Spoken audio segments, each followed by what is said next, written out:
ಸ್ನೇಹಿತರೆ, ವಿಜಯ ನ್ಯೂಸ್ಗೆ ಸ್ವಾಗತ. ಅಚ್ಚುಮೆಚ್ಚಿನ ಯುವ ನಾಯಕರಾದ ಶ್ರೀ ರಾಹುಲ್ ಗಾಂಧೀಜಿಯವರೇ, ಮುಖ್ಯಮಂತ್ರಿಗಳಾದ ಶ್ರೀ ಸಿದ್ದರಾಮಯ್ಯಜಿಯವರೇ,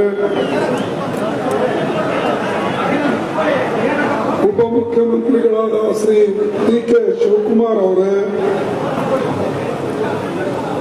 ಕೆ.ಎಚ್. ಮುನಿಯಪ್ಪಾಜಿ ಅವರೇ, ಬಿ.ಕೆ. ಹರಿಪ್ರಸಾದ್ ಜಿ ಅವರೇ, ಹಿರಿಯರಾದ ವೀರಪ್ಪ ಮೊಯ್ಲಿಜಿ ಅವರೇ, ನಾಸೀರ್ ಹುಸೇನ್ ಜಿ ಅವರೇ, ಹಾಗೂ ಈ ನಮ್ಮ ಭೈರತಿ ಸುರೇಶ್ ಅವರೇ, ಆಮೇಲೆ ಸುಧಾಕರ್ ಅವರೇ, ಬಿ.ಕೆ. ಶ್ರೀನಿವಾಸ್ ಅವರೇ, ರಮೇಶ್ ಕುಮಾರ್ ಜಿ ಅವರೇ, ಲಕ್ಷ್ಮೀನಾರಾಯಣ್ ಅವರೇ ಮತ್ತು ಕ್ಷಮಿಸಬೇಕು ಜಿಲ್ಲಾ ಕಾಂಗ್ರೆಸ್ ಕಮಿಟಿ ಅಧ್ಯಕ್ಷರು ಮತ್ತು ವೇದಿಕೆ ಮೇಲೆ ಕುಳಿತಂತ ಎಲ್ಲ ನಾಯಕರುಗಳೇ, ನಾನು ಹೆಚ್ಚು ನಿನ್ನ ಸಮಯ ತೆಗೆದುಕೊಳ್ಳೋದಿಲ್ಲ. ರಾಹುಲ್ ಗಾಂಧೀಜಿ ಅವರಿಗೂ ಕೂಡ ಬಹಳ ಬೇಗನೆ ಡೆಲ್ಲಿಗೆ ಹೋಗಬೇಕಾಗಿದೆ. ಕೆಲವು ಕಾರ್ಯಕ್ರಮಗಳು ನಾಳೆ ನಾವು ಇಟ್ಕೊಂಡಿದ್ದೇವೆ, ಸೆಲೆಕ್ಷನ್ ಕಮಿಟಿನೂ ಇದೆ. ಅದಕ್ಕಾಗಿ ನಾನು ಕೆಲವೇ ಮಾತು ನಿಮ್ಮ ಮುಂದೆ ಇಟ್ಟು ನನ್ನ ಭಾಷಣವನ್ನು ಮೊಟಕುಗೊಳಿಸ್ತೇನೆ. ಈ ಚುನಾವಣೆ ಬಹಳ ಮಹತ್ವದ ಚುನಾವಣೆ ಇದೆ. ಜನ ತಿಳ್ಕೊಂಡಿರಬಹುದು, ಇದು ಸಾಧಾರಣ ಚುನಾವಣೆ. ಪ್ರತಿ ಸಲ ಇಂಥ ಚುನಾವಣೆಗಳು ಬರ್ತವೆ ಹೋಗ್ತವೆ, ಅಂತ ಮಹತ್ವ ಇದರಲ್ಲಿ ಏನಿದೆ ಅಂತ ಹೇಳಿ ಕೆಲವು ಜನ ಭಾವಿಸಬಹುದು. ಈ ಚುನಾವಣೆ ಮಹತ್ವ ನಾವು ತಿಳ್ಕೊಳ್ಬೇಕಾದ್ರೆ 2024ರಲ್ಲಿ ನೀವು ನಾವು ಸೇರಿ ಬಿಜೆಪಿಗೆ ಸೋಲಿಸಿದಾಗ ಮಾತ್ರ ಇದರ ಮಹತ್ವವನ್ನು ನನಗೆ ಗೊತ್ತಾಗ್ತದೆ. ಮೋದಿ ಅವರು ಎಲ್ಲ ಕಡೆ ನಮ್ಮ ವಿರುದ್ಧ ಮಾತಾಡ್ತಾರೆ. ಮೊನ್ನೆ ಮೈಸೂರಿನಲ್ಲಿ ಹೋಗಿ ಮಾತಾಡಿದ್ರು. ಅಲ್ಲಿ ಹೋಗಿ ಅವರು ಭಾಷಣ ಮಾಡಿದ್ದು 30 ನಿಮಿಷ. 10 ನಿಮಿಷ ತನ್ನ ಕಾರ್ಯಕ್ರಮಗಳ ಬಗ್ಗೆ, ತಾನು ಮಾಡಿದ್ರ ಬಗ್ಗೆ ಹೇಳಿದ್ರು. 20 ನಿಮಿಷ ಬರೀ ಅವರು ಕಾಂಗ್ರೆಸ್ಗೆ ಬೈದಿದ್ರು. ಇದೇ ಮೋದಿ ಅವರ ಕೊಡುಗೆ. ಮೋದಿ ಅವರು ಈ ಕರ್ನಾಟಕ ರಾಜ್ಯಕ್ಕೆ ಏನು ಕೊಟ್ಟಿದ್ದಾರೆ ಅನ್ನೋದು ಮೊದಲು ಹೇಳಬೇಕು.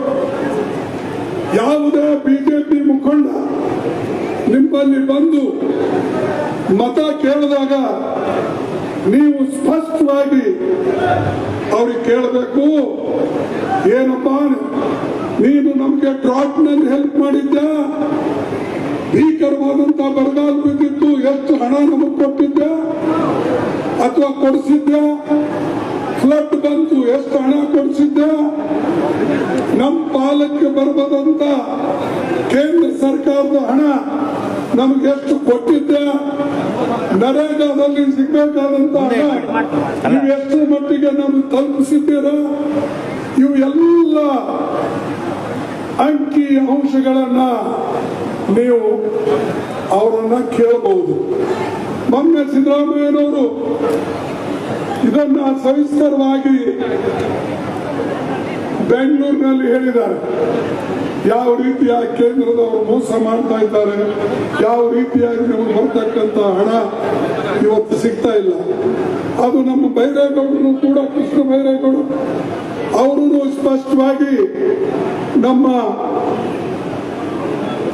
ಫೈನಾನ್ಸ್ ಮಿನಿಸ್ಟರ್ ನಿರ್ಮಲಾ ಸೀತಾರಾಮನ್ ಅವರು ಕೇಳಿದಾಗ ಇವರು ಕೇಳಿದ್ದು ಒಂದು ಪ್ರಶ್ನೆಗೆ ಸಿದ್ದರಾಮಯ್ಯ ಅವರು ಕೇಳಿದ್ದು ಒಂದು ಪ್ರಶ್ನೆಗೆ, ಶಿವಕುಮಾರ್ ಕೇಳಿದ್ದು ಒಂದು ಪ್ರಶ್ನೆಗೂ ಕೂಡ ಅವರು ಉತ್ತರ ಕೊಟ್ಟಿಲ್ಲ. ಇಂಥ ಕೆಟ್ಟ ಸರ್ಕಾರಕ್ಕೆ ನೀವು ತೆಗೆದು ಹಾಕ್ಬೇಕು, ಇಟ್ಕೊಳ್ಬೇಕು. ತೆಗೆದು ಹಾಕ್ತಿರಲ್ಲ, ಇಷ್ಟು ಜನ ಸೇರಿ ತೆಗೆದು ಹಾಕ್ತೇವೆ ಅಂತ ಹೇಳಿ ನಿಮ್ಮ ಒಂದು ಧ್ವನಿಗೆ ಅವ್ರು ಓಡಿ ಹೋಗ್ಬೇಕು. ಆ ರೀತಿಯಾಗಿ ಹೇಳಿ ಬಂಧುಗಳೇ, ಕಾಂಗ್ರೆಸ್ ಪಾರ್ಟಿ ಸಾಕಷ್ಟು ಈ ದೇಶಕ್ಕೆ ಕೆಲಸ ಮಾಡಿದೆ. ಒಂದು ಕಾಲದಲ್ಲಿ ಕೋಲಾರ ಜಿಲ್ಲೆ ಅಂದ್ರೆ ಬರಗಾಲ ಪೀಡಿತವಾದಂಥದ್ದು. ಆಮೇಲೆ ಈ ಕೋಲಾರ ಜಿಲ್ಲೆ ರೇಷ್ಮೆಗೆ ಮತ್ತು ಹಾಲಿಗೆ, ಮಿಲ್ಕ್ ಅಂಡ್ ಸಿಲ್ಕ್ ಇದಕ್ಕೆ ಪ್ರಸಿದ್ಧವಾಯಿತು. ಈಗಂತೂ ನೀವು ನಮ್ಮೆಲ್ಲ ಕೋಲಾರ MLA ಅವರ ಪ್ರಯತ್ನದಿಂದ, ಕಾಂಗ್ರೆಸ್ ಪಕ್ಷದ ಸರ್ಕಾರದ ಸಹಕಾರ ಬೆಂಬಲದಿಂದ ನಿಮಗೆ ಇವತ್ತು ಸಾಕಷ್ಟು ನೀರು ಕೆರೆ ತುಂಬಲಕ್ಕೆ ಇವತ್ತು ಕೊಡ್ತಾ ಇದ್ದಾರೆ. ಈ ಕೆಲಸ ಬಿಜೆಪಿದವರು ಮಾಡಿದಾರ ಅಥವಾ ಮೋದಿ ಅವರು ಏನಾದ್ರು ಸಹಾಯ ಮಾಡಿದಾರ? ಮೋದಿ ಅವರು ಯಾವಾಗಲೂ ಸುಳ್ಳು ಹೇಳ್ತಾರೆ. ಸುಳ್ಳು ಹೇಳೋದೇ ಅವ್ರ ಕಸುಬು. ಮತ್ ಪದೇ ಪದೇ ನಮಗೆ ಹೇಳ್ತಾರೆ. ಈಗ ಗ್ಯಾರಂಟಿ ಕಣ್ಣು ಹತ್ತಿದ್ದಾರೆ. ಮೋದಿ ಗ್ಯಾರಂಟಿ, ಮೋದಿ ಹೈ ತೋ ಮುಮ್ಕಿನ್ ಹೈ, ಇವೆಲ್ಲ ಹೇಳ್ತಾರೆ. ಅದೇ ಗ್ಯಾರಂಟಿ ಅನ್ನೋ ಶಬ್ದನೇ ನಮ್ಮಿಂದ ಕಳ್ತನ ಆಗೋಗಿದೆ. ಮೋದಿ ಅವರು ಕದ್ದಿದ್ದಾರೆ, ಅವ್ರ ಮೇಲೆ ಗ್ಯಾರಂಟಿ ಅಂತ ಇರ್ಲೇ ಇಲ್ಲ. ಈ ಗ್ಯಾರಂಟಿ ಅಂತ ಅರೆ 2014ರಲ್ಲಿ 15ರಲ್ಲಿ ಅವ್ರೇನ್ ಹೇಳಿದ್ರು? ಈ ದೇಶದಲ್ಲಿರ್ತಕ್ಕಂಥ ಎಲ್ಲ ಯುವಕರಿಗೆ ನಾನು ಎಂಪ್ಲಾಯ್ಮೆಂಟ್ ಕೊಡ್ತೇನೆ, ನೌಕರಿ ಕೊಡ್ತೇನೆ, ಪ್ರತಿ ವರ್ಷ 2,000 ನೌಕರಿ ಕೊಡ್ತೇನೆ ಅಂತ ಹೇಳಿದ್ರು. 2 ಕೋಟಿ ನೌಕರಿ ಕೊಡ್ತೀನಿ ಅಂತ ಹೇಳಿದ್ರು. 10 ವರ್ಷದಲ್ಲಿ 20 ಕೋಟಿ ನೌಕರಿಗಳು ಕೊಡಬೇಕಾಗಿತ್ತು. 20 ಕೋಟಿ ನೌಕರಿಗಳು ಕೊಟ್ಟಿದಾರ? ಕೊಟ್ಟಿಲ್ಲ. ಈ ಗ್ಯಾರಂಟಿ ಅದು ನೌಕರಿ ಕೊಡದೇ ಇರೋದೇ ಗ್ಯಾರಂಟಿ, ಮೋದಿ ಗ್ಯಾರಂಟಿ. 15 ಲಕ್ಷ ರೂಪಾಯಿ ಬ್ಲ್ಯಾಕ್ ಮನಿನ ಹೊರಗಿನ ತಂದು ನಿಮ್ಮೆಲ್ಲರಿಗೂ ಕೊಡ್ತೀನಿ ಅಂತ ಹೇಳಿದ್ರು. ಕೊಟ್ರ? ಕೊಡ್ಲಿಲ್ಲ. ಏನ್ ಮೋದಿ ಅವರು ಸುಳ್ಳು ಹೇಳ್ತಾರೋ ಅಥವಾ ನೀವು ತೆಗೆದುಕೊಂಡು ಸುಳ್ಳು ಹೇಳ್ತಾ ಇದ್ದೀರಿ? ಮೋದಿ ಅವರು ಸುಳ್ಳು ಹೇಳ್ತಾ ಇದ್ರಲ್ಲ, ಅದಕ್ಕೆ ನಾವೇನು ಸುಳ್ಳು ಹೇಳತಕ್ಕಂತ ಮೋದಿ ಅಂತ ಹೇಳ್ಬೇಕಾ? ಮತ್ತೇನು ಹೇಳ್ಬೇಕು? ರೈತರಿಗೆ ಅವ್ರ ಆಮದಾನಿ 2 ಪಟ್ಟು ಮಾಡ್ತೀನಿ ಅಂತ ಹೇಳಿದ್ರು, ಅದು ಮಾಡಲಿಲ್ಲ. ಈಗ ಹೇಳದಂತ ಗ್ಯಾರಂಟಿನೇ ಅವರು ಕೊಡ್ಲಿಲ್ಲ. ಈಗ ಹೊಸ ಗ್ಯಾರಂಟಿ ಏನ್ ಕೊಡ್ತಾರೆ? ಕರ್ನಾಟಕ ಗ್ಯಾರಂಟಿ ಅಂತ ಹೇಳಿ ಘೋಷಣೆ ಮಾಡಿ ಎಲೆಕ್ಷನ್ ನಲ್ಲಿ ಯಶಸ್ವಿ ಆದ್ಮೇಲೆ ಮೋದಿ ಗ್ಯಾರಂಟಿ ಅಂತ ಹೊಂದಿದ್ದಾರೆ. ಅದೇ ರೀತಿಯಾಗಿ ನಮ್ಮ ತೆಲಂಗಾಣ, ಹಿಮಾಚಲ್ ಪ್ರದೇಶ್ ಇಲ್ಲೆಲ್ಲ ನಮ್ಮ ಗ್ಯಾರಂಟಿಗಳು ಯಶಸ್ವಿ ಆದ್ಮೇಲೆ ಇವತ್ತು ಮೋದಿ ಎಲ್ಲ ಕಡೆ ಗ್ಯಾರಂಟಿ ಅಂತ ಹೇಳಿದ್ದಾರೆ. ಮೋದಿ ಇವತ್ತು ಗಲ್ಲಿಯಿಂದ ದಿಲ್ಲಿವರೆಗೆ ಈ ಗ್ಯಾರಂಟಿಗಳು ಹಿಡ್ಕೊಂಡಿದ್ದಾನೆ. ಈ ದಿವಸ ಯಾಕೆ ಹೇಳಲಿಲ್ಲ? ಅದಕ್ಕಾಗಿ ಮೋದಿ ಸುಳ್ಳಿನ ಸರ್ದಾರ. ನಾ ಯಾವಾಗ್ಲೂ ಹೇಳ್ತೀನಿ, ಸುಳ್ಳಿನ ಸರ್ದಾರ. ಮತ್ತು ಅನೇಕ ಜನ ನಮ್ಗೆ ಹೇಳ್ತಾರೆ, ನೀವು ಮೋದಿ ಹೆಸರು ಯಾಕೆ ಹೇಳ್ತೀರಿ? ಅವರಿಗೆ ವೈಯಕ್ತಿಕವಾಗಿ ಹೇಳ್ತಾರೆ. ನಾವ್ ಏನ್ ಮಾಡ್ಬೇಕು? ಪ್ರತಿ ಒಂದು ಮಾತಿಗೆ ಮೋದಿ ತನ್ನ ಹೆಸರು ಹೇಳ್ಕೊಳ್ತಾನೆ. ಪ್ರತಿ ಒಂದು ಕಾರ್ಯಕ್ರಮಕ್ಕೆ ಇದು ಮೋದಿ ಗ್ಯಾರಂಟಿ, ಇದು ಮೋದಿ ಯೋಜನೆ, ಇದು ಮೋದಿ ಸ್ಕೀಮು, ಮತ್ ಮೋದಿ ಮೋದಿ ಅಂತ ಅವ್ರು ಹೇಳ್ಕೊಳ್ಳುವಾಗ ನಾವು ಯಾರಿಗೆ ಕ್ರಿಟಿಸೈಸ್ ಮಾಡಬೇಕು? ನೀವೇ ಅವ್ರ ಪಾರ್ಟಿ ಹೆಸರು ಹೇಳೋದಿಲ್ಲ. ಈಗ ನಾವು ಹೇಳ್ತೇವೆ ಕಾಂಗ್ರೆಸ್ ಪಾರ್ಟಿ ಕೆಲಸ ಮಾಡ್ತು, ಕಾಂಗ್ರೆಸ್ ಪಾರ್ಟಿ ನರೇಗಾ ಯೋಜನೆ ಮಾಡ್ತು, ಕಾಂಗ್ರೆಸ್ ಪಾರ್ಟಿ ಫುಡ್ ಸೆಕ್ಯೂರಿಟಿ ತಂತು, ಕಾಂಗ್ರೆಸ್ ಪಾರ್ಟಿ ಕಂಪಲ್ಸರಿ ಎಜುಕೇಶನ್ ತಂತು, ಕಾಂಗ್ರೆಸ್ ಪಾರ್ಟಿ RTA ಮಾಡ್ತು, Congress party rural health mission. ಇದು ನಾವು ಹೇಳ್ತೇವೆ. ಮೋದಿ ಏನ್ ಹೇಳ್ತಾನೆ? ಇದು ಮೋದಿ ಮಾಡ್ದ, ಇದು ಮಾಡಿದ್ದೇನೂ ಇಲ್ಲ, ಮುಂದೆ ಆಗೋದು ಮೋದಿ ಗ್ಯಾರಂಟಿ ಮೋದಿ ಗ್ಯಾರಂಟಿ ಅಂತ ಹೇಳ್ತಾ ಇದ್ದಾನೆ. ಅದಕ್ಕೆ ದಯವಿಟ್ಟು ನೀವೆಲ್ಲರೂ ಕೂಡ ಇವತ್ತು ಮನಸ್ಸು ಮಾಡಿ ಕಾಂಗ್ರೆಸ್ ಪಾರ್ಟಿಗೆ ಗೆಲ್ಲಿಸ್ತಕ್ಕಂಥದ್ದು ಮಾಡಬೇಕು. ಮತ್ತು ಕಾಂಗ್ರೆಸ್ ಅಭ್ಯರ್ಥಿಗಳಿಗೆ ನೀವು ಹಸ್ತಕ್ಕೆ ಮತ ಹಾಕಿ ಭಾರಿ ಬಹುಮತದಿಂದ ಗೆಲ್ಲಿಸಬೇಕು ಅಂತ ಹೇಳಿ ನಾನು ಕಳಕಳಿಯಿಂದ ನಿಮಗೆ ಕೇಳ್ಕೊಳ್ತೀನಿ. ಇದಕ್ಕಿನ್ನ ಹೆಚ್ಚು ನಾ ಮಾತಾಡೋದಿಲ್ಲ. ಸಾಕಷ್ಟು ಹೇಳ್ತಕ್ಕಂಥದ್ದು ಮಟೀರಿಯಲ್ ನಮ್ಮಲ್ಲಿದೆ. ಡೀಸೆಲ್ ಆಯ್ತು, ಪೆಟ್ರೋಲ್ ಆಯ್ತು, ಇವತ್ತು ದಾಲು, ಪ್ರತಿಯೊಂದು ಬೆಲೆ, ಪ್ರತಿಯೊಂದು ವಸ್ತುವಿನ ಬೆಲೆ, ಅವಶ್ಯ ವಸ್ತು ಬೆಲೆ ಗಗನಕ್ಕೆ ಏರ್ತಾ ಇದೆ. ಮೋದಿ ಆ ಕಡೆ ನೋಡ್ತಾ ಇದೆ, ಅನ್ಎಂಪ್ಲಾಯ್ಮೆಂಟ್ ಬೆಳೀತಾ ಇದೆ, ಆ ಕಡೆ ನೋಡ್ತಾ ಇದೆ. ಅದಕ್ಕೆ ಇವತ್ತು ಈ ಚುನಾವಣೆ ಗುರಿ ಏನಂದ್ರೆ ಈ ದೇಶದ ಸಂವಿಧಾನ ಉಳಿಸಬೇಕು, ಅದೇ ನಮ್ಮ ಗುರಿ. ಅದಕ್ಕಾಗಿ ನೀವು ಓಟ್ ಕೊಡಿ. ಈ ದೇಶದ ಪ್ರಜಾತಂತ್ರ ಉಳಿಸಬೇಕು, ಅದೇ ನಮ್ಮ ಗುರಿ. ಅದಕ್ಕಾಗಿ ನೀವು ಓಟ್ ಕೊಡಿ.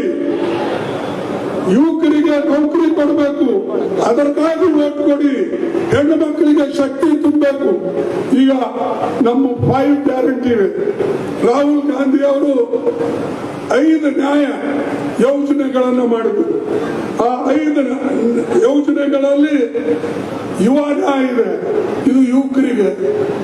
ಆಮೇಲೆ ಮಹಿಳಾ ನ್ಯಾಯ, ನಾರಿ ನ್ಯಾಯ, ಇದು ಹೆಣ್ಣು ಮಕ್ಕಳಿಗಿದೆ. ಅದೇ ರೀತಿಯಾಗಿ ಶ್ರಮ ನ್ಯಾಯ, ಆಮೇಲೆ ಹಿಸ್ಸೆದಾರಿ ನ್ಯಾಯ, ಈ ರೀತಿಯಾಗಿ ಅನೇಕ ನ್ಯಾಯಗಳು. ಅದರ ಒಳಗಡೆ 25 ಗ್ಯಾರಂಟಿಗಳು ನಾವು ಮಾಡಿದ್ದೇವೆ. ನಮ್ಮ ಸರ್ಕಾರ ಬಂತಂದ್ರೆ ಇದು 100ಕ್ಕೆ 100 ಯಾವ ರೀತಿಯ ಕರ್ನಾಟಕದಲ್ಲಿ ಇಂಪ್ಲಿಮೆಂಟ್ ಆಗಿದೆ ಹಾಗೆ ಅಖಿಲ ಭಾರತದಲ್ಲಿ, ನಮ್ಮ ಹಿಂದೂಸ್ತಾನದಲ್ಲಿ ನಾವು ನಮ್ಮ ರಾಹುಲ್ ಜಿ ಅವರ ನೇತೃತ್ವದಲ್ಲಿ ಮಾಡಿ ತೋರಿಸ್ತೇವೆ ಅಂತಕ್ಕಂಥ ಮಾತನ್ನ ನಾನು ಇವತ್ತು ಹೇಳಕ್ಕೆ ನಿಂತಿದ್ದೇನೆ. ಅದಕ್ಕೆ ದಯವಿಟ್ಟು ತಾವು ಮತ ಕೊಡಿ, ಪ್ರಜಾಪ್ರಭುತ್ವ ಉಳಿಸಕ್ಕೆ ಮತ ಕೊಡಿ, ಸಂವಿಧಾನ ಉಳಿಸಕ್ಕೆ ಮತ ಕೊಡಿ.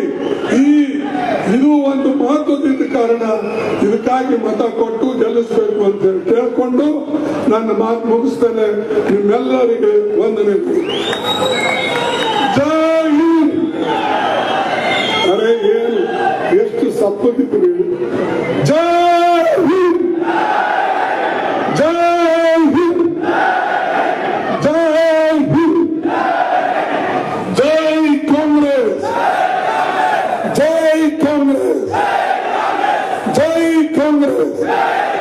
ಈಗ ನಿಮ್ಮ ಮುಂದೆ ರಾಹುಲ್ ಗಾಂಧೀಜಿ ಅವರು ಮಾತಾಡ್ತಾರೆ, ತದನಂತರ ಮುಖ್ಯಮಂತ್ರಿಗಳು ಮಾತಾಡ್ತಾರೆ.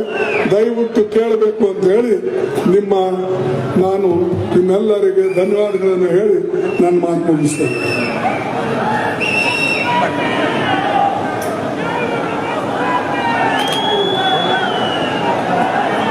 बोलो भारत माता की, कांग्रेस पार्टी की, सोनिया गांधी की, ರಾಹುಲ್ ಗಾಂಧಿ ಕಿ, ಮಲ್ಲಿಕಾರ್ಜುನ್ ಖರ್ಗೆ ಕಿ.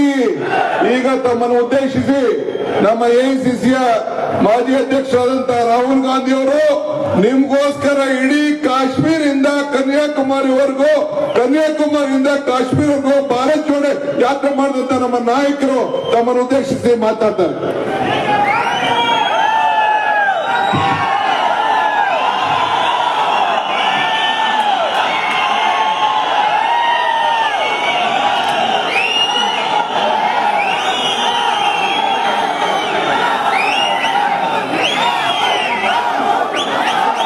ಕರ್ನಾಟಕ ಜನರಿಗೆ ನಮಸ್ಕಾರ. Kharge G, Congress president Siddaramaiah ji, our Chief Minister D.K. Shivkumar ji, K. Munyappa ji, senior leaders of the Congress Party, my beloved party workers, friends from the media, brothers and sisters, I'd like to welcome all of you here today. ವೇದಿಕೆ ಮೇಲೆ ಆಸೀನರಾಗಿರ್ತಕ್ಕಂಥ ಎಲ್ಲ ಗಣ್ಯಾತಿ ಗಣ್ಯರೇ, ಕೋಲಾರದ ಮೂಲೆ ಮೂಲೆಯಿಂದ ಬಂದಿರತಕ್ಕಂಥ ಕಾಂಗ್ರೆಸ್ ಪಕ್ಷದ ಕಟ್ಟಾಳುಗಳೇ, ಮಾಧ್ಯಮ ಬಂಧುಗಳೇ, ತಮ್ಮೆಲ್ಲರಿಗೂ ಕೂಡ ಈ ಕಾರ್ಯಕ್ರಮಕ್ಕೆ ಮನಸ್ಪೂರ್ವಕವಾದಂತ ಸ್ವಾಗತ ನಾನು ತೋರ್ತಾ ಇದ್ದೀನಿ. I still remember when I was a little boy, I came here with my grandmother to the Kolar goldfield. ಇವತ್ತು ನನಗೆ ನೆನಪಿದೆ, ನಮ್ಮ ಅಜ್ಜಿ ಅವರಾದಂತ ಶ್ರೀಮತಿ ಇಂದಿರಾ ಗಾಂಧೀಜಿ ಅವರ ಜೊತೆ ಇದೇ ಕೋಲಾರ ಚಿನ್ನದ ಗಣಿಗೆ ಬಂದು ಇಲ್ಲಿ ಹೋರಾಡಿದಂತ ನನಗೆ ನೆನಪಿದೆ. And I remember going all the way down into the mine where it was very hot and meeting all the workers over there. ನನಗೆ ನೆನಪಿದೆ, ಗಣಿಯ ಸುರಂಗದ ಒಳಗಡೆ ಹೋಗಿ ಆ ಬಿಸಿಲಲ್ಲಿ ಅಲ್ಲಿರ್ತಕ್ಕಂಥ ಕಾರ್ಮಿಕರನ್ನ, ಅಲ್ಲಿ ಕೆಲಸ ಮಾಡ್ತಿರೋರ್ನ ನೋಡಿರ್ತಕ್ಕಂಥದ್ದು, ಮಾತಾಡಿರೋದು ನನಗೆ ನೆನಪಿದೆ. And I remember they had a gold brick over there that symbolized the wealth that Kolar gives to India. ಅಲ್ಲಿ ಕೆಳಗೋದಾಗ ಅಲ್ಲಿ ಚಿನ್ನದ ಒಂದು ಇಟ್ಕೆನ ನಾನು ನೋಡಿದೆ. ಆ ಇಟ್ಕೆ ನೋಡಿದಾಗ ನನಗೆ ಗೊತ್ತಾಯ್ತು, ಕೋಲಾರದಲ್ಲಿರ್ತಕ್ಕಂಥ ಸಂಪನ್ಮೂಲ ಬೆಲೆ ಆಸ್ತಿ ಆ ಕೋಲಾರದ ಗಡಿಯಲ್ಲಿದೆ ಅಂತೇಳಿ. You used to give it through gold and now you give it through hard work, agriculture. ಮೊದಲು ತಾವೆಲ್ಲರೂ ಚಿನ್ನನ ತೆಗೆದು ಪರಿಶ್ರಮ ಮಾಡ್ತಾ ಇದ್ರಿ. ಇವತ್ತು ನೀವು ಕಾರ್ಮಿಕರಾಗಿ, ರೈತರಾಗಿ ದುಡಿಮೆ ಮಾಡಿ ಗೌರವ ತರ್ತಾ ಇದ್ದೀರಾ. I learned a lot about politics from my grandmother. ನಾನು ರಾಜಕಾರಣದ ಬಗ್ಗೆ ಕಲ್ತಿರೋದು ಗುರುಗಳು ಯಾರಾದ್ರೂ ಇದ್ರೆ ಅದ್ ನಮ್ಮ ಅಜ್ಜಿ ಅವರಾದಂತ ಇಂದಿರಾ ಗಾಂಧೀಜಿ ಅವರಂತ ಹೇಳಿ ನಾನು ಹಿಂಗೆ ಹೇಳ್ತೀನಿ. And I did not even understand when I was small that she was teaching me many things about politics. ನಾನು ಸಣ್ಣ ಹುಡುಗನಾಗಿದ್ದಾಗ ನನಗೆ ಆ ಕ್ಷಣದಲ್ಲಿ ತಿಳುವಳಿಕೆ ಆಗಿಲ್ಲ. ನಮ್ಮ ಅಜ್ಜಿ ನುಡಿದಂತ ಪ್ರತಿಯೊಂದು ಪದ ಕೂಡ ನನಗೆ ರಾಜಕಾರಣಕ್ಕೆ ತಯಾರು ಮಾಡಿಕೊಡ್ತಾ ಇದ್ದಾರೆ ಅಂತ ಹೇಳಿ. Many people they think politics is very complicated. ಸುಮಾರು ಜನ ಏನ್ ಅನ್ಕೊಂಡಿದ್ದಾರೆ ಅಂದ್ರೆ ರಾಜಕಾರಣ ತುಂಬಾ ಕಷ್ಟದ ಕೆಲಸ, ಚದುರಂಗದ ಆಟ ಅನ್ಕೊಂಡಿದ್ದಾರೆ. They think you have to make all sorts of calculations, you have to plan, you have to think about many different things. ಜನ ಏನ್ ಅನ್ಕೊಂಡಿದ್ದಾರೆ ಅಂದ್ರೆ ರಾಜಕಾರಣ ಮಾಡ್ಬೇಕಂತಂದ್ರೆ ಸಾಕಷ್ಟು ಲೆಕ್ಕಾಚಾರಗಳನ್ನ ಹಾಕ್ಬೇಕು, ಸಾಕಷ್ಟು ಪ್ಲಾನ್ಗಳನ್ನ ಹಾಕ್ಬೇಕು, ಬೇರೆ ಬೇರೆ ರೀತಿಯಲ್ಲಿ ಆಲೋಚನೆ ಮಾಡಬೇಕು ಅಂತ ಅನ್ಕೊಂಡಿದ್ದಾರೆ. But this was not Indira Gandhiji's way of doing politics. ಆದ್ರೆ ಇದು ನಮ್ಮ ಅಜ್ಜಿಯವರಾದಂತ ಇಂದಿರಾ ಗಾಂಧೀಜಿ ಅವರು ಈ ರೀತಿಯಾದಂತ ರಾಜಕಾರಣ ಮಾಡಲಿಲ್ಲ. In all her lessons that she taught me, every single lesson, there was actually only one lesson. ಅವರು ನನಗೆ ಹೇಳಿಕೊಟ್ಟಂತ ಎಲ್ಲಾ ಪಾಠಗಳಲ್ಲಿ ಅವ್ರು ನನಗೆ ಮಾತಾಡಿದಾಗ ಎಲ್ಲ ಕೂಡ ಪ್ರಮುಖವಾಗಿ ಒಂದು ಅಂಶನ ನನಗೆ ಹೇಳಿದ್ರು. And with that one lesson, you can understand everything you want to understand about politics. ಆ ಒಂದು ಪಾಠದಿಂದ, ಆ ಒಂದು ಮಾತಿಂದ ರಾಜಕಾರಣದ ಬಗ್ಗೆ ಪೂರ್ತಿ ನಾವು ಅರ್ಥ ಮಾಡ್ಕೋಬಹುದು. She said once to me, Rahul, the leader only has one job. ಅವರು ನನಗೆ ಒಂದು ಮಾತು ಹೇಳಿದ್ರು, ರಾಹುಲ್, ನಾಯಕನಂತಂದ್ರೆ ನಾಯಕ ನನಗಿರ್ತಕ್ಕಂಥದ್ದು ಒಂದೇ ಕೆಲಸ, and one technique. ಮತ್ತೆ ಒಂದು ತರದ ಪದ್ಧತಿ. All the leader has to do is search carefully for unfairness. ಒಬ್ಬ ನಾಯಕ ಏನ್ ಮಾಡ್ಬೇಕಂದ್ರೆ ಹುಡುಕಿ ಸಮಾಜದಲ್ಲಿರ್ತಕ್ಕಂಥ ತಾರತಮ್ಯಗಳನ್ನ ಗುರುತಿಸಂತ ಲಕ್ಷಣ And ನಾಯಕ. where one sees unfairness without any fear, without backing down, one must challenge that unfairness. ಒಬ್ಬ ನಾಯಕನಿಗೆ ಸಮಾಜದಲ್ಲಿ ತಾರತಮ್ಯ ಕಾಣಿಸಿದಾಗ ಹೆಜ್ಜೆ ಹಿಂದೆ ಹಿಡಿದೆ ಎದೆ ಕುಂದಿದೆ ಆ ಒಂದು ತಾರತಮ್ಯನ ನಿರ್ಮೂಲ ಮಾಡೋ ಕೆಲಸನ ನಾಯಕರು ಮಾಡಬೇಕಾಗ್ತದೆ. In every single lesson she ever taught me, this was the crux. ಅವರು ನನಗೆ ಹೇಳಿಕೊಟ್ಟಂತ ಹಲವಾರು ಪಾಠಗಳಲ್ಲಿ ಇದೇ ಅತ್ಯಂತ ಪ್ರಮುಖವಾದಂತ ಪಾಠ. If you challenge unfairness, you will get hurt, you will get abused, you will get attacked. ನೀವು ಈ ತಾರತಮ್ಯಗಳನ್ನ ಪ್ರಶ್ನೆ ಮಾಡಿದಂತ ಸಂದರ್ಭದಲ್ಲಿ ಸಮಾಜದಲ್ಲಿರ್ತಕ್ಕಂಥ ಒಡಕುಗಳನ್ನ ಪ್ರಶ್ನೆ ಮಾಡಿದಾಗ ನಿಮ್ಮ ಮೇಲೆ ಹಲ್ಲೆ ಆಗುತ್ತೆ, ನಿಮ್ಮನ್ನ ಪ್ರಶ್ನೆ ಮಾಡ್ತಾರೆ, ನಿಮ್ಮನ್ನ ಹೀಯಾಳಿಸ್ತಾರೆ. The more abuse you are getting, the more attacks that are coming on you, the better you are doing your job. ನಿಮ್ಮ ಮೇಲೆ ಎಷ್ಟು ಹಲ್ಲೆ ಆಗುತ್ತೆ, ನಿಮ್ಮನ್ನ ಜನ ಎಷ್ಟು ಹೀಯಾಳಿಸ್ತಾರೆ, ಎಷ್ಟು ಅವಮಾನ ಮಾಡ್ತಾರೆ, ಅಷ್ಟೇ ಒಳ್ಳೆ ಕೆಲಸ ನೀವು ಮಾಡ್ತಾ ಇದ್ದೀರಂತ ಅದು ಸೂಚನೆ ಇದೆ. And your only duty is never to get scared, never to back down. ನಿಮ್ಮ ಒಂದೇ ಕರ್ತವ್ಯ ಎಂದಿಗೂ ಕೂಡ ಭಯ ಪಡಬಾರ್ದು, ಎಂದಿಗೂ ಕೂಡ ಒಂದ್ ಹೆಜ್ಜೆ ಹಿಂದಕ್ಕಿರಬಾರ್ದು ಅಂತ ಒಂದು ಮಾತು. This is the only real lesson in politics and in life also. ಇದು ರಾಜಕಾರಣದಲ್ಲಾಗಿರ್ಬೋದು, ಸರ್ವೇ ಸಾಮಾನ್ಯ ಬದುಕಿನಲ್ಲಾಗಿರ್ಬೋದು, ನಾವು ಪ್ರತಿದಿನ ಅಳವಡಿಸ್ಕೋಬೇಕಾದ್ದು ಇದು ಒಂದು ಪಾಠ ಮಾತ್ರ. And if you look at India today, you will find that the government in Delhi is the master of spreading unfairness.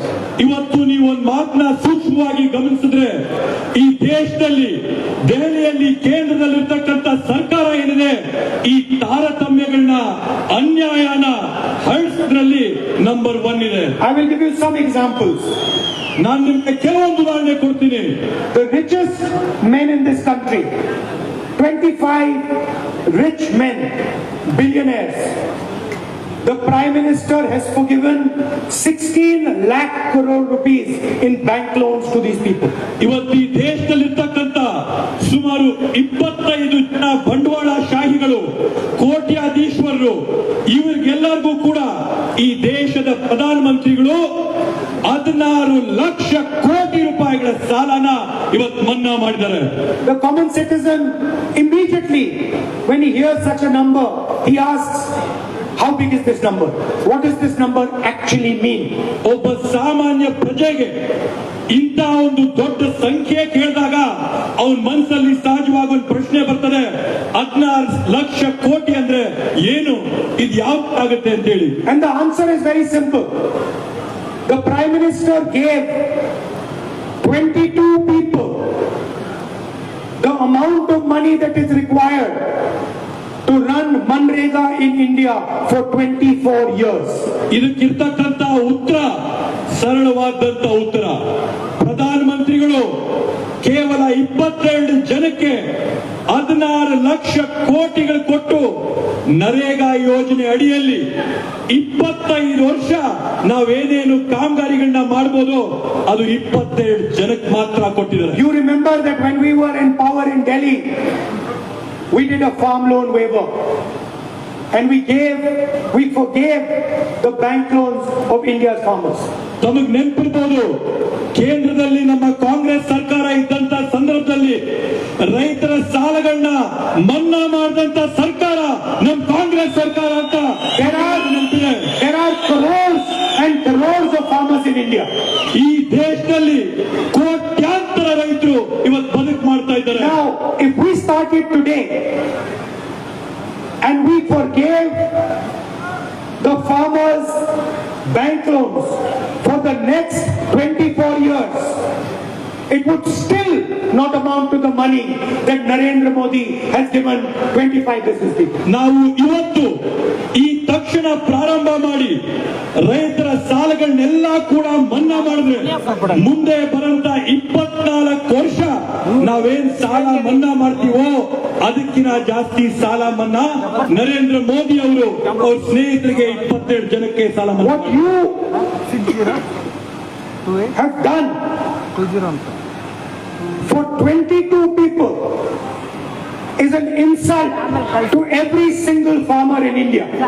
ನೀವು ನಿಮ್ಮ 22 ಸ್ನೇಹಿತರಿಗೆ ಮಾಡಿರ್ತಕ್ಕಂತ ಒಂದು ಸಹಾಯ ಈ ದೇಶದಲ್ಲಿರ್ತಕ್ಕಂತ ಪ್ರತಿಯೊಬ್ಬ ರೈತರಿಗೂ ಕೂಡ ನೀವು ಮಾಡಿರ್ತಕ್ಕಂತ ಅನ್ಯಾಯ ಅವಮಾನ ಅಂತ ಈ ಸಂದರ್ಭದಲ್ಲಿ It is a crime against every farmer's family. ಇದು ನೀವು ಮಾಡಿರ್ತಕ್ಕಂತ ಪ್ರತಿಯೊಂದು ರೈತರ ಕುಟುಂಬದ ವಿರುದ್ಧವಾಗಿ ಮಾಡಿರ್ತಕ್ಕಂತ ಅನ್ಯಾಯ ಅಗೌರವ ಅಂತ ಹೇಳ್ತೀನಿ. And you say nothing when the farmers ask you for the same exact thing.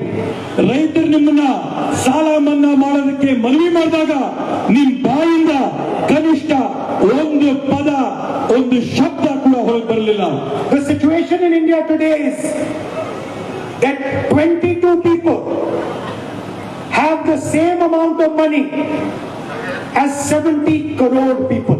ಇವತ್ತು ಭಾರತ ದೇಶದ ಪರಿಸ್ಥಿತಿ ಯಾವ ತರ ಇದೆ ಅಂತಂದ್ರೆ 22 ಬಂಡವಾಳ ಶಾಹಿಗಳ ಹತ್ರ ಎಷ್ಟು ಆಸ್ತಿ ಇದೆಯೋ ಈ ದೇಶದಲ್ಲಿರ್ತಕ್ಕಂಥ ಉಳಿದ 70 ಕೋಟಿ ಜನರ ಹತ್ರ ಅಷ್ಟು ಆಸ್ತಿ ಇದೆ. Please look at the front row of this stage. There are approximately 22 people sitting in the front row of this stage. ಇವತ್ತು ಈ ವೇದಿಕೆನ ನೀವು ಗಮನಿಸಿ, ಈ ವೇದಿಕೆ ಮೇಲೆ ಅಂದಾಜ್ ಮೇಲೆ 22 ಜನ ಮುಂದೆ ಕೂತಿದ್ದಾರೆ. In India, 22 people, just the number of people sitting on this stage, own as much as half of India's population. ವಿಶೇಷವಾಗಿ ಗಮನಿಸಿ, ಈ ವೇದಿಕೆಯಲ್ಲಿರತಕ್ಕಂಥ ಎಷ್ಟು ಜನ ಇರ್ಬೋದು, ಒಂದ್ 22 ಜನ ಈ ದೇಶದಲ್ಲಿರ್ತಕ್ಕಂಥ 70 ಕೋಟಿ ಪ್ರಜೆಗಳ ಆಸ್ತಿ 22 ಜನರ ಹತ್ರ ಮಾತ್ರ ಇದೆ. They have unlimited money, unlimited resources. They can dream any dream they want, and the rest of India just watches them. ಅವರ ಹತ್ರ ಬೇಕಾದಷ್ಟು ಕಾಸು ಹಣ ಇದೆ, ಕನಸಿಲ್ದಷ್ಟು ಅವ್ರ ಹತ್ರ ಸಂಪನ್ಮೂಲಗಳಿದೆ, ಆಸ್ತಿ ಅಂತಸ್ತು ಐಶ್ವರ್ಯ ಇದೆ. ಅವರು ಏನ್ನ ಕನಸಲ್ಲಿ ಊಹೆ ಮಾಡ್ತಾರೋ ಅದನ್ನೆಲ್ಲವನ್ನೂ ಕೂಡ ಪಡ್ಕೊಳ್ಳುವಂತ ಶಕ್ತಿ ಇದೆ. ನೀವು ಪ್ರಜೆಗಳು ಅದನ್ನ ಕೂತಿ ನೋಡ. Wherever Mr. Adani wants money, doesn't matter how poor the family is, doesn't matter if they are starving. If Mr. Adani wants that land, Mr. Narendra Modi can get him that land. ಇವತ್ತು ಪರಿಸ್ಥಿತಿ ಯಾವ ತರ ಆಗಿದೆ ಅಂತಂದ್ರೆ, ಅದಾನಿ ಅವ್ರಿಗೆ ಯಾವ ರೈತನ ಭೂಮಿ ಬೇಕೋ ಆ ರೈತನ ಸಂಕಷ್ಟದಲ್ಲಿರ್ಲಿ, ಹೊಟ್ಟೆ ಹಾಸ್ಕೊಂಡಿರ್ಲಿ, ಕಾಸಿಲ್ಲದೆ ಇರ್ಲಿ, ನರೇಂದ್ರ ಮೋದಿ ಆ ಭೂಮಿನ ಕಿತ್ತು ಅದಾನಿ ಅಂಬಾನಿ ಕೈ ಕೊಡ್ತಾರೆ. He wants Mumbai airport. The owner will get a CBI case and soon will hand the airport to Adani. Adani ಅವ್ರಿಗೆ ಮುಂಬೈಯಲ್ಲಿರ್ತಕ್ಕಂಥ ಏರ್ಪೋರ್ಟ್ ಬೇಕು ಅಂತ ಅವ್ರು ಆಸೆ ಪಟ್ರೆ ನರೇಂದ್ರ ಮೋದಿ ಅವರು ಅವ್ರ ಹತ್ರ ಇರ್ತಕ್ಕಂಥ ಇಡಿನ, ಐಟಿನ, ಸಿಬಿಐನ ಅವ್ರ ಮೇಲ್ ಬಿಟ್ಟು ಆ ಏರ್ಪೋರ್ಟ್ ನ ಅದಾನಿ ಕೈ ಕೊಡ್ತಾರೆ. He wants the storage facility of our farmers. He will get the storage facilities of our farmers. ಇವತ್ತವ್ರಿಗೆ ರೈತರ ಗೋದಾಮುಗಳು ಬೇಕಂತಂದ್ರೆ, ನಾವು ಶೇಖರಣೆ ಮಾಡಿರ್ತಕ್ಕಂಥ ಬೆಳೆಗಳು ಬೇಕಂತಂದ್ರೆ ನರೇಂದ್ರ ಮೋದಿ ಅದಾನಿಗೆ ಅದನ್ನ ಕೊಡ್ತಾರೆ. Wherever you look, these 22 people have access. ನೀವೆಲ್ಲಾದ್ರೂ ನೋಡ್ರಿ, ಏನನ್ನ ಗಮನಿಸ್ರಿ, ಈ 22 ಜನ ಏನೇನ್ ಬೇಕಾದ್ರೂ ಸರ್ವವ್ಯಾಪಿಯಾಗಿ ಎಲ್ಲವನ್ನೂ ಕೂಡ ಪಡ್ಕೋತಾರೆ. If you look at India's population, 15% of India is from the Dalit community. ಇವತ್ತು ನೀವು ಭಾರತದ ಜನಸಂಖ್ಯೆಯನ್ನ ಗಮನಿಸಿದ್ರೆ 15% ಜನ ಇವತ್ತು ದಲಿತ ಸಮುದಾಯಕ್ಕೆ ಸೇರಂತವರಾಗಿರ್ತಾರೆ. 8% of India is from the tribal community. 8% ಜನ ಪರಿಶಿಷ್ಟ ಪಂಗಡಗಳಿಗೆ ಸೇರಂತ ಸಮುದಾಯಕ್ಕೆ ಇದ್ದಾರೆ. Approximately 50% of India is from the backward community. ಈ ದೇಶದಲ್ಲಿರ್ತಕ್ಕಂಥ ಸುಮಾರು 50% ಜನ ಹಿಂದುಳಿದ ವರ್ಗಗಳಿಗೆ ಸೇರಿದಂತವರಾಗಿರ್ತಾರೆ. 15% of India is from the minorities. ಈ ದೇಶದಲ್ಲಿ 15% ಜನ ಅಲ್ಪಸಂಖ್ಯಾತರ ಸಮುದಾಯಕ್ಕೆ ಸೇರುವಂತವರಾಗಿರ್ತಾರೆ. And approximately 5% are poor general caste people. ಅಂದಾಜು ಮೇಲೆ ಇದ್ರ ಜೊತೆಗೆ ಒಂದು 5% ಜನ ಬಡತನದ ರೇಖೆಯ ಕೆಳಗಿರ್ತಕ್ಕಂಥವ್ರಿಗೆ If you add these numbers, they come to more than 90% of our population. ನೀವು ಈ ಅಂಕಿಅಂಶಗಳನ್ನ ಸಂಖ್ಯೆಗಳನ್ನ ಎಲ್ಲ ಕೂಡ ಕೂಡಿದ್ರೆ ಸುಮಾರು 90% ವರೆಗೂ ನಮ್ಮ ದೇಶದ ಒಂದು ಜನಸಂಖ್ಯೆ ಬರುತ್ತೆ. But if you look at all of India's institutions, ಆದ್ರೆ ನೀವು ದೇಶದ ಎಲ್ಲ ಸಂಸ್ಥೆಗಳನ್ನ ಗಮನಿಸಿದ್ರೆ, if you look at all our institutions, you will not find any trace of these communities. ಆದ್ರೆ ನೀವು ಈ ದೇಶದ ಎಲ್ಲ ಸಂಸ್ಥೆಗಳನ್ನ ನೋಡಿದ್ರೆ ಈ ಸಮುದಾಯಗಳ ಸುಳಿವು ಕೂಡ ನಿಮ್ಗೆಲ್ಲೂ ಸಿಗಲಿಲ್ಲ. There are thousands and thousands of anchors in India. Anchors, media anchors. ಈ ದೇಶದಲ್ಲಿ ಸಾವಿರಾರು ಸಂಖ್ಯೆಯಲ್ಲಿ ಮಾಧ್ಯಮದ ನಮ್ಮ ಮಿತ್ರರಿದ್ದಾರೆ. There are media companies, the largest media companies in the land. ಈ ದೇಶದಲ್ಲಿ ಮಾಧ್ಯಮ ಕಂಪನಿಗಳಿವೆ, ವಿಶಾಲವಾದಂತ ದೊಡ್ಡ ದೊಡ್ಡ ಮಾಧ್ಯಮಗಳಿದ್ದಾರೆ. I took out a list of owners of media companies and of the top anchors in India. ಈ ಒಂದು ಮಾಧ್ಯಮಗಳ ನಂಬರ್ 1 ಅಲ್ಲಿರ್ತಕ್ಕಂಥ ಕಂಪನಿಗಳ ಪಟ್ಟಿನ ನಾನು ತೆಗೆದಿದ್ದೀನಿ. ಅಲ್ಲಿರ್ತಕ್ಕಂಥ ಆಂಕರ್ಗಳ ಹೆಸರನ್ನ ನಾನು ತೆಗೆದಿದ್ದೀನಿ. They create public opinion. ಒಂದು ಸಾರ್ವಜನಿಕರನ್ನ ನೀವು ಕೇಳಿ, ಅವರು ಸಾರ್ವಜನಿಕರಲ್ಲಿ ಅಭಿಪ್ರಾಯನ ಮೂಡಿಸ್ತಾರೆ. But I was surprised because they never speak about unemployment, they never speak about price rise, they never speak about fairness. So I checked who are the owners and who are the media personalities. ಇವತ್ತು ನನಗೊಂದು ಆಶ್ಚರ್ಯ ಆಗ್ತದೆ. ಮಾಧ್ಯಮಗಳನ್ನ ನಾವು ನೋಡಿದ್ರೆ ಬೆಲೆ ಏರಿಕೆ ಬಗ್ಗೆ ಯಾರು ಮಾತಾಡ್ತಾ ಇಲ್ಲ, ಅನ್ಯಾಯದ ಬಗ್ಗೆ ಯಾರು ಮಾತಾಡ್ತಾ ಇಲ್ಲ, ನಿರುದ್ಯೋಗದ ಬಗ್ಗೆ ಯಾರು ಮಾತಾಡ್ತಾ ಇಲ್ಲ. ಇದು ಯಾಕೆ ಆಗ್ತಾ ಇದೆ ಅಂತ ನಾನು ತೆಗೆದು ನೋಡಿದಂತ ಸಂದರ್ಭದಲ್ಲಿ, And to my utter shock and amazement, I did not find one backward caste person. I did not find one Dalit. I did not find one tribal. I did not find one poor general caste man. ಇವತ್ತು ನನ್ನ ಆಶ್ಚರ್ಯಕ್ಕೆ ಆ ಮಾಧ್ಯಮಗಳ ಕಂಪನಿಗಳ ಮಾಲೀಕರ ಪಟ್ಟಿ ತೆಗೆದಾಗ ಒಬ್ಬ ದಲಿತರ ಹೆಸರಿಲ್ಲ, ಒಬ್ಬ ಪರಿಶಿಷ್ಟ ಪಂಗಡದವರ ಹೆಸರಿಲ್ಲ, ಒಬ್ಬ ಹಿಂದುಳಿದವರ ಹೆಸರಿಲ್ಲ, ಒಬ್ಬ ಅಲ್ಪಸಂಖ್ಯಾತರ ಹೆಸರಿಲ್ಲ, ಒಬ್ಬ ಬಡವರ ಹೆಸರಿಲ್ಲ. Then I thought to myself, this is very interesting. 90% of India is not represented anywhere in the Indian media. ಆವಾಗ ನನಗೊಂದು ಯೋಚನೆ ಬಂತು. ಭಾರತ ದೇಶದ 90% ಜನ ಮಾಧ್ಯಮದ ವರ್ಗದಲ್ಲಿ ಒಬ್ಬರಿಗೂ ಕೂಡ ಅವಕಾಶ ಸಿಕ್ಕಿಲ್ಲ. Obviously, they don't write about India's issues. ಇದರಿಂದ ಖಂಡಿತವಾಗಿ ಅವರು ಈ ದೇಶದ ಸಮಸ್ಯೆಗಳ ಬಗ್ಗೆ ಮಾತಾಡೋದಿಲ್ಲ. Then I said, now let me check the largest corporates in this country.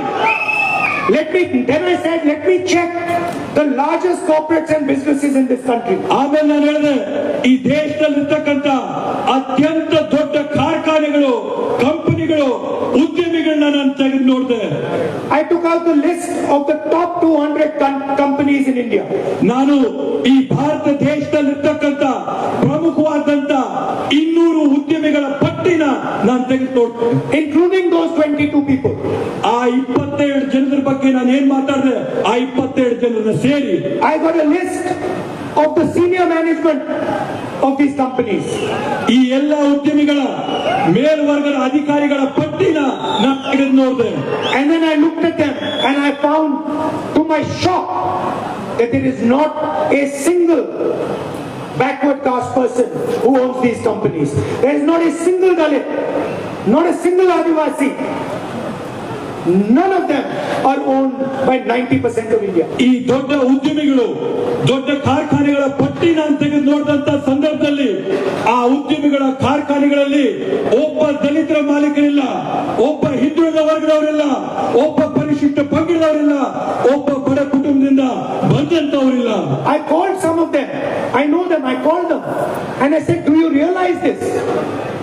Do you realize that there are no Dalits, no OBCs in your management? They kept quiet. ಇವತ್ತು ನಾನು ಅವ್ರಿಗೆ ಚಿರಪರಿಚಿತನಾಗಿನಿ, ಅವ್ರಿಗೆ ನಾನು ಗೊತ್ತು. ಅವ್ರಿಗೆ ನಾನು ದೂರವಾಣಿಯಲ್ಲಿ ಕರೆ ಮಾಡಿ ಅವ್ರನ್ನ ನಾನು ಪ್ರಶ್ನೆ ಮಾಡಿದೆ, ನಿಮಗೆ ಗೊತ್ತಿದೆಯಾ ನಿಮ್ಮ ಉದ್ಯಮಿಗಳಲ್ಲಿ, ನಿಮ್ಮ ಕಂಪನಿಗಳಲ್ಲಿ ಮೇಲ್ವರ್ಗದ ಹುದ್ದೆಗಳಲ್ಲಿ ಯಾರು ದಲಿತರಿಲ್ಲ, ಹಿಂದುಳಿದ ವರ್ಗಗಳವ್ರು ಯಾರು ಇಲ್ಲ, ಪರಿಶಿಷ್ಟ ಪಂಗಡದವ್ರು ಯಾರು ಇಲ್ಲ, ಭಟ್ರು ಯಾರು ಇಲ್ಲ ಅಂತ ನಾನು ಅವ್ರನ್ನ ಪ್ರಶ್ನೆ ಮಾಡಿದೆ. So 90% of India India is not represented in corporate India. ಇವತ್ತು ಲೆಕ್ಕ ಹಾಕಿದ್ರೆ 90 ಭಾಗ ಭಾರತೀಯರು ನಾವು ಯಾರಿದ್ದೀವಿ ಈ 200 ಕಾರ್ಖಾನೆಗಳಲ್ಲಿ ನಮ್ಮ ಯಾವುದೇ ಒಂದು ಪ್ರತಿನಿಧಿ ಕೂಡ ಅಲ್ಲಿಲ್ಲ. Then I thought to myself, okay, maybe 90% of India is represented in government. ಆವಾಗ ನಾನು ಆಲೋಚನೆ ಮಾಡಿದೆ, ಬಹುಶಃ 90 ಭಾಗ ಭಾರತೀಯರು ನಾವೇನಿದ್ದೀವಿ ಸರ್ಕಾರದಲ್ಲಾದ್ರೂ ನಮ್ಗೊಂದು ಅವಕಾಶ ಭಾಗಿತ್ವವಾಗಿರುತ್ತೆ So I ಅನ್ಕೊಂಡೆ. got the list of the 90 most important bureaucrats in the country, the people who run the government of India, IAS officers who decide every single rupee that is spent in the budget. ಆವಾಗ ನಾನು ಈ ದೇಶನ ನಡೆಸಂತ 90 ಪ್ರಮುಖವಾದಂತ IAS ಅಧಿಕಾರಿಗಳ ಪಟ್ಟಿ, ಬೇರೆ ಬೇರೆ ಇಲಾಖೆಗಳನ್ನ ನಡೆಸಂತ ಹುದ್ದೆಗಳಲ್ಲಿ ಕೂತಿರ್ತಕ್ಕಂಥ ಮುಖ್ಯಸ್ಥರ ಪಟ್ಟಿನ ನಾನು ತೆಗೆದು ನೋಡಿ ಇದ್ರಲ್ಲಿ ಯಾರಿರ್ಬೋದು ಅಂತ ನೋಡಿದೆ. And then I got another shock. ಆವಾಗ ನನಗೆ ಮತ್ತೊಮ್ಮೆ ಆಶ್ಚರ್ಯ ಆಯಿತು. OBCs are 50% of India. ಹಿಂದುಳಿದ ವರ್ಗದವರು ಈ ದೇಶದಲ್ಲಿ 50 ಭಾಗ ಇದ್ದೀವಿ. 3 out of 90 officers belong to the OBC community. ಆದ್ರೆ ಹಿಂದುಳಿದ ವರ್ಗಗಳಲ್ಲಿ 90 ಅಧಿಕಾರಿಗಳಲ್ಲಿ ಬರೀ 3 ಮಾತ್ರ ಹಿಂದುಳಿದ ವರ್ಗಗಳಿಗೆ And they ಸೇರಿದ್ದಾರೆ. sit in some backward office and have hardly any responsibility. ಅವ್ರಿಗೂ ಕೂಡ ಒಂದ್ ಯಾವ್ದೋ ಕೆಲ್ಸಕ್ಕೆ ಬಾರದೇ ಇದ್ದಂತ ಡಿಪಾರ್ಟ್ಮೆಂಟ್ ನ ಕೊಟ್ಟು ಹಿಂದೆಗಡೆ ಎಲ್ಲೋ ಕೂರಿಸಿದ್ದಾರೆ. 15% are Dalits. There are 3 Dalit officers. 15 ಭಾಗ ಈ ದೇಶದಲ್ಲಿ ದಲಿತರಿದ್ದಾರೆ, ಆದ್ರೆ ದಲಿತ ಅಧಿಕಾರಿಗಳಿರುವಂತದ್ದು ಬರೀ 3 ಮಾತ್ರ. 8% are Adivasis. There is 1 Adivasi officer. 8% ಜನ ಇವತ್ತು ಪರಿಶಿಷ್ಟ ಪಂಗಡಕ್ಕೆ ಸೇರಿದಂತವರೇ, ಆದ್ರೆ ಪರಿಶಿಷ್ಟ ಪಂಗಡಕ್ಕೆ ಸೇರಿದಂತ ಒಬ್ಬ ಅಧಿಕಾರಿ ಇದ್ದಾನೆ. And the most amazing and insulting statistic, ಇದೆಲ್ಲಕ್ಕಿಂತ ಆಶ್ಚರ್ಯ ಆಗಂತದ್ದು, ಅವಮಾನ ಆಗಂತ ಒಂದು ಅಂಕಿಅಂಶ ಏನಂದ್ರೆ, out of the entire budget of India, ಈ ದೇಶದ ಸಂಪೂರ್ಣ ಆಯವ್ಯಯದಲ್ಲಿ officers from Dalit community, OBC community, tribal community only are responsible for 6.5 rupees out of 100.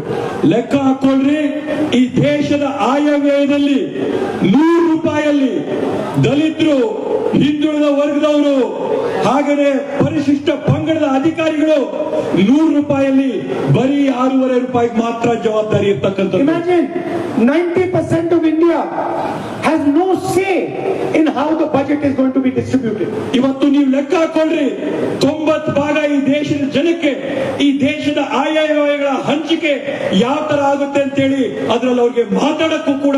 And so then I started to ask myself, where are the OBCs? Where are the Dalits? Where are the Adivasis? Where are the poor general caste? Where are the minorities? Where do they work? ಆವಾಗ ನಾನ್ ಪ್ರಶ್ನೆ ಮಾಡಿದೆ, ಈ ದೇಶದಲ್ಲಿರ್ತಕ್ಕಂಥ ಹಿಂದುಳಿದ ವರ್ಗಗಳವರೆಲ್ಲವ್ರೆ, ದಲಿತರು ಎಲ್ಲವ್ರೆ, ಪರಿಶಿಷ್ಟ ಪಂಗಡದವರು ಎಲ್ಲವ್ರೆ, ಅಲ್ಪಸಂಖ್ಯಾತರು ಎಲ್ಲವ್ರೆ, ಈ ದೇಶದ ಬಡ ಕುಟುಂಬಗಳ ಜನರು ಎಲ್ಲವ್ರೆ ಅಂತ ನಾನು And ಪ್ರಶ್ನೆ the answer is very simple.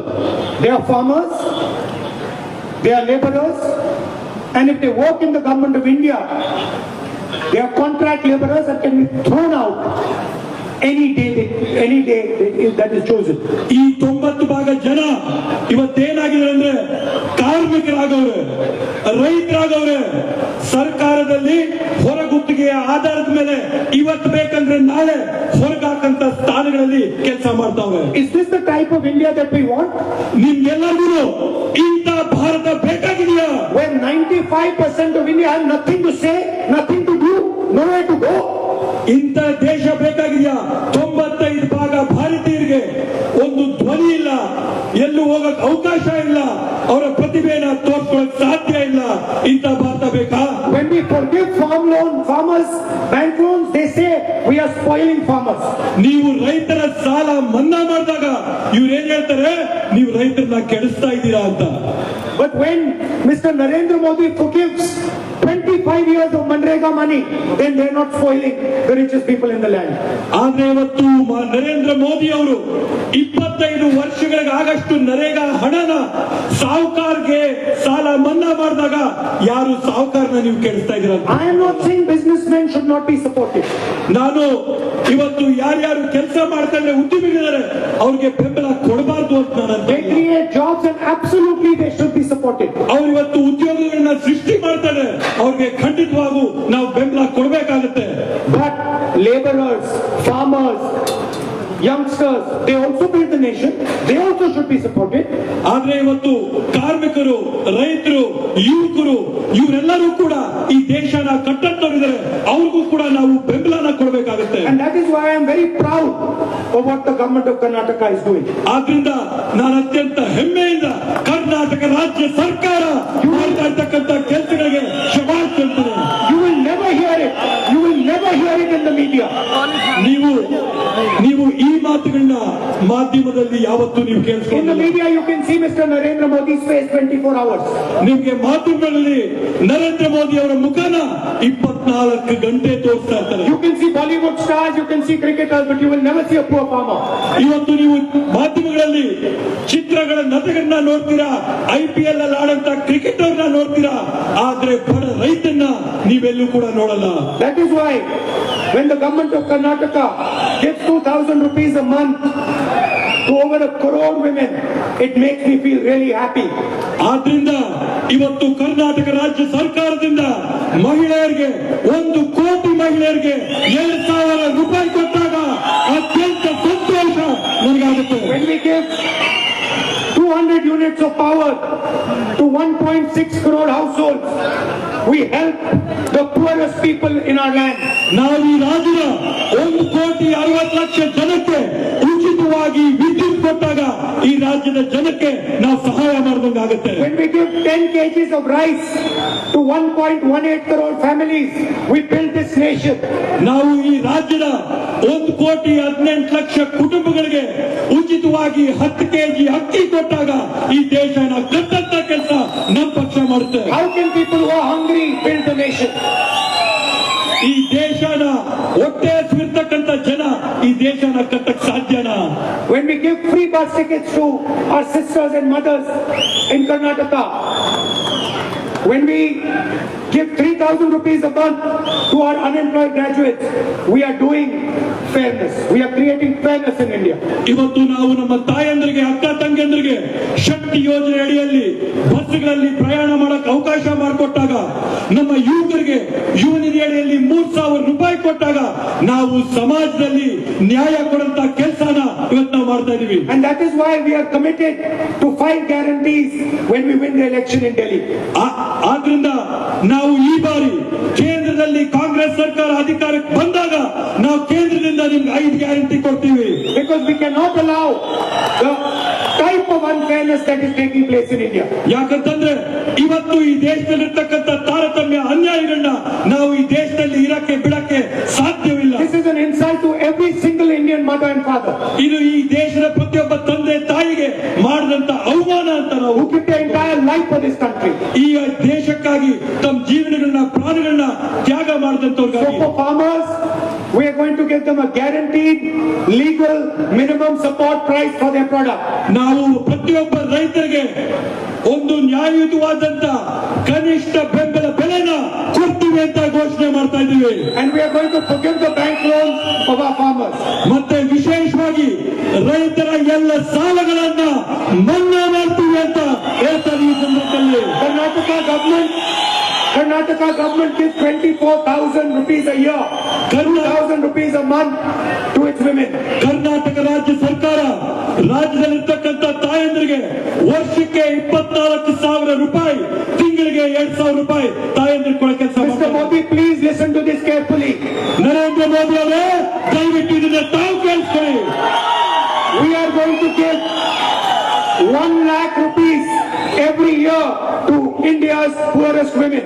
ನಾವು ಪ್ರತಿ ವರ್ಷ 1,00,000 ರೂಪಾಯಿಗಳನ್ನ ಈ ದೇಶದ ಅತ್ಯಂತ ಬಡ ಮಹಿಳೆಯರಿಗೆ ಕೊಡುವಂತ ಕೆಲಸ ನಾವು ಮಾಡಿದ್ದೀವಿ. You can give millions and millions and millions of rupees to Mr. Adani.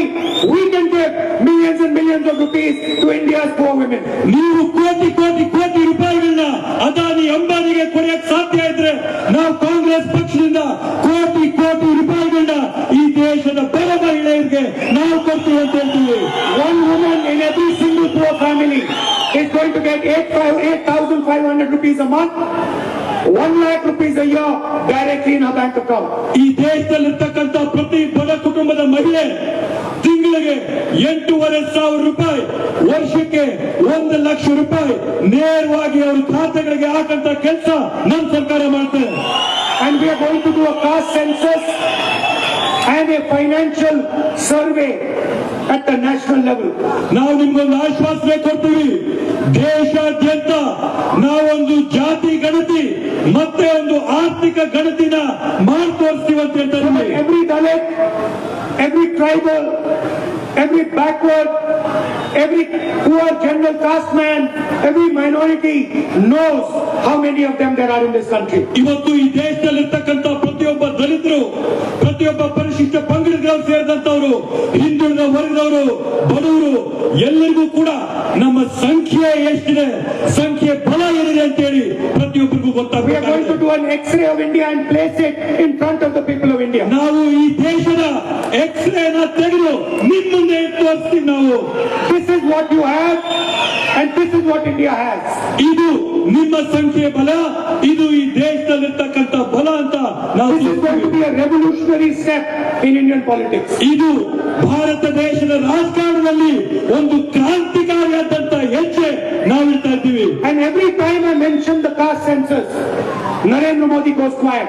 ನಾನು ಯಾವಾಗ ಜಾತಿ ಗಣತಿ ಬಗ್ಗೆ ಮಾತಾಡ್ತೀನಿ, ಆ ಪ್ರತಿಯೊಂದು ಸಂದರ್ಭದಲ್ಲಿ ಕೂಡ Narendra Modi ಮಾತಿಲ್ಲದೆ ಮೌನರಾಗ್ತಾರೆ. Narendra Modi should tell the nation whether he is for caste census or against the caste census. Narendra Modi ಅವರು ಈ ದೇಶದ ಪ್ರಜೆಗಳಿಗೆ ಒಂದು ಉತ್ತರ ಕೊಡಬೇಕು.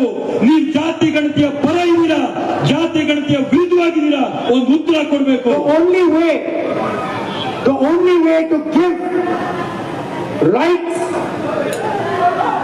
to poor people, to tribals, to Dalits, to OBCs, to poor general caste people is a caste census.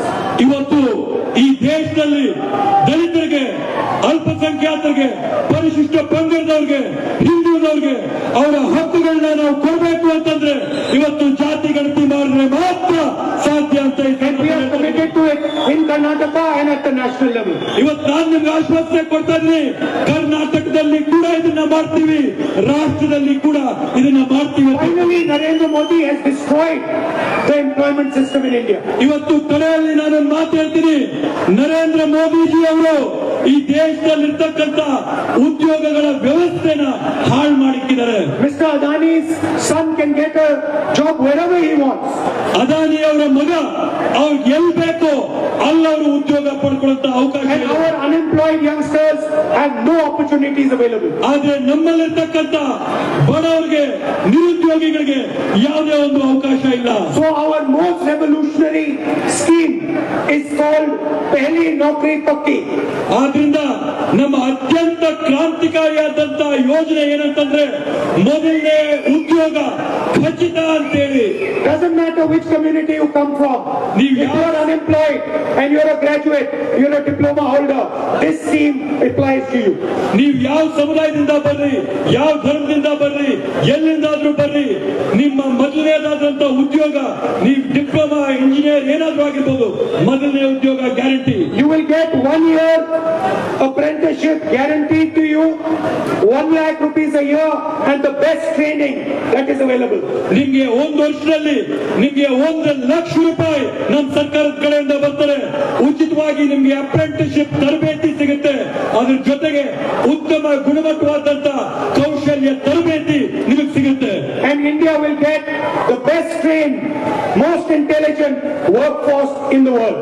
ಮುಂದಿನ ದಿನಗಳಲ್ಲಿ ಭಾರತದಲ್ಲಿ ಅತ್ಯುತ್ತಮವಾದಂತ ಒಂದು ಕೆಲಸ ಮಾಡುವಂತ ಜನ ಕಾರ್ಮಿಕರು ಸಿಗುತ್ತೆ, ಅವ್ರಿಗೆ ಉದ್ಯೋಗ ಸಿಗುತ್ತೆ, ಅವ್ರಿಗೆ ತರಬೇತಿ ಕೌಶಲ್ಯ ಸಿಗುತ್ತೆ. This apprenticeship will be available in the private sector, in the public sector, in PSUs. ಈ ಒಂದು ಅಪ್ರೆಂಟಿಸ್ಶಿಪ್ ಟ್ರೈನಿಂಗ್ ಪ್ರೋಗ್ರಾಮ್ ಖಾಸಗಿ ಸಂಸ್ಥೆಗಳಲ್ಲಿ ನಾವು ಕೊಡ್ತೀವಿ, ಸರ್ಕಾರದಲ್ಲಿ ಕೊಡ್ತೀವಿ, ಅರೆ ಸರ್ಕಾರದ ಕಂಪನಿಗಳಲ್ಲಿ ಕೂಡ ನಾವು ಇದನ್ನು ಕೊಡ್ತೀವಿ. And it will be a path into the job market for millions and millions of youngsters. ಇದು ಲಕ್ಷಾಂತರ ಜನಕ್ಕೆ ಒಂದು ಉದ್ಯೋಗಕ್ಕೆ, ಕೆಲಸಕ್ಕೆ ಹೋಗಕ್ಕೆ ಒಂದು ಮಾರ್ಗವಾಗಿ ನಿಲ್ಲುತ್ತೆ. I'd like to thank all of you for coming here this evening. ನಾನು ತಮ್ಮೆಲ್ಲರಿಗೂ ಕೂಡ ಮನಸ್ಪೂರ್ವಕವಾದಂತ ಧನ್ಯವಾದಗಳನ್ನ ಸೂಚಿಸ್ತೀನಿ ಇವತ್ತಿಲ್ಲಿ ಬಂದಿರೋದಕ್ಕೋಸ್ಕರ. Please remember, we want a fair India. ದಯವಿಟ್ಟು ಜ್ಞಾಪಕ ಇಟ್ಕೊಳ್ಳಿ, ನಮಗೆ ನ್ಯಾಯವಾದಂತ ಭಾರತ ಬೇಕಾಗಿದೆ. An India where everybody has dignity. ಒಂದು ಭಾರತ ಎಲ್ಲಿ ಎಲ್ಲರಿಗೂ ಕೂಡ ಸಮಾನವಾದಂತ ಗೌರವ ಇದೆ. An India where everybody has respect. ಒಂದು ಭಾರತ ಎಲ್ಲಿ ಎಲ್ಲರಿಗೂ ಕೂಡ ಗೌರವದಿಂದ ಪ್ರೀತಿಯಿಂದ ಕಾಣುತ್ತದೆ. Not an India where 25 people own everything. ನಮ್ಗೆ 25 ಜನ ಎಲ್ಲ ಆಸ್ತಿ ಇಟ್ಕೊಂಡಿರಂತ ಭಾರತ ಬೇಡ. So vote taking that into account. ದಯವಿಟ್ಟು ಈ ಬಾರಿ ನೀವು ಮತ ಹಾಕಿದಾಗ ಇದನ್ನ ನೀವು ಗಮನದಲ್ಲಿ ಇಟ್ಕೊಳ್ಳಿ. Support our candidates. Thank you very much. ನಮ್ಮ ಅಭ್ಯರ್ಥಿಗೆ ದಯವಿಟ್ಟು ನೀವು ಬೆಂಬಲ ಕೊಡಿ. To all the Congress workers, to all the Congress workers, ತಮ್ಮೆಲ್ಲ ಕಾಂಗ್ರೆಸ್ ಕಾರ್ಯಕರ್ತರಿಗೆ, you are our tigers and tigresses. ಪ್ರತಿಯೊಬ್ಬ ಕಾಂಗ್ರೆಸ್ ಕಾರ್ಯಕರ್ತ ಹುಲಿಗಳು, ನೀವೇ ಧೀರರು. Our ideology is in your blood. ನೀವು ಈ ದೇಶಕ್ಕೋಸ್ಕರ ತಮ್ಮ ರಕ್ತದಿಂದ Show the BJP people what a Congress worker is. ಇವತ್ತು ಈ ಬಿಜೆಪಿ ಅವರಿಗೆ ಕಾಂಗ್ರೆಸ್ ಕಾರ್ಯಕರ್ತ ಅಂದ್ರೆ ಏನಂತ ನೀವು ತೋರಿಸಿ. Namaskar. ನಮಸ್ಕಾರ. ರಾಹುಲ್ ಗಾಂಧಿ, ರಾಹುಲ್ ಗಾಂಧಿ, ರಾಹುಲ್ ಗಾಂಧಿ, ರಾಹುಲ್ ಗಾಂಧಿ, ರಾಹುಲ್ ಗಾಂಧಿ, ರಾಹುಲ್ ಗಾಂಧಿ, ರಾಹುಲ್ ಗಾಂಧಿ, ರಾಹುಲ್ ಗಾಂಧಿ, ರಾಹುಲ್ ಗಾಂಧಿ. ಡಿ ಕೆ ಶಿವಕುಮಾರ್ ಮುಖ್ಯಮಂತ್ರಿ ಅವರು ಮಾತಾಡುವವರೆಗೂ ಕೂಡ ದಯವಿಟ್ಟು ಯಾರು ಹೋಗಬಾರದು. ಆಯ್ತು, ಬೋಲೋ ಭಾರತ್ ಮಾತಾ ಕೀ. ಈಗ ರಾಜ್ಯದ ಮುಖ್ಯಮಂತ್ರಿಗಳು ತಮ್ಮನ್ನು ಉದ್ದೇಶಿಸಿ ಮಾತಾಡ್ತಾರೆ. ಇರೋ ಟೀಕೆ ಆಮೇಲೆ ಈಗ ಗೌರವಾನ್ವಿತ ಮುಖ್ಯಮಂತ್ರಿಗಳು ತಮ್ಮನ್ನು ಉದ್ದೇಶಿಸಿ ಮಾತಾಡ್ತಾರೆ. ಸಿದ್ದರಾಮಯ್ಯ ಅವರು ಮಾತಾಡ್ತಾರೆ. ಓ ಭಾರತ್ ಮಾತಾ ಕೀ, ಓ ಕಾಂಗ್ರೆಸ್ ಪಾರ್ಟಿ ಕೀ.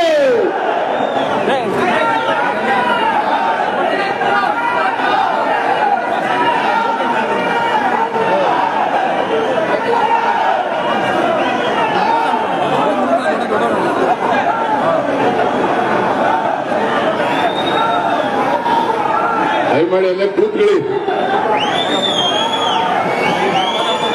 ದಯಮಾಡಿ ಕೂತ್ಕೊಳ್ಳಿ.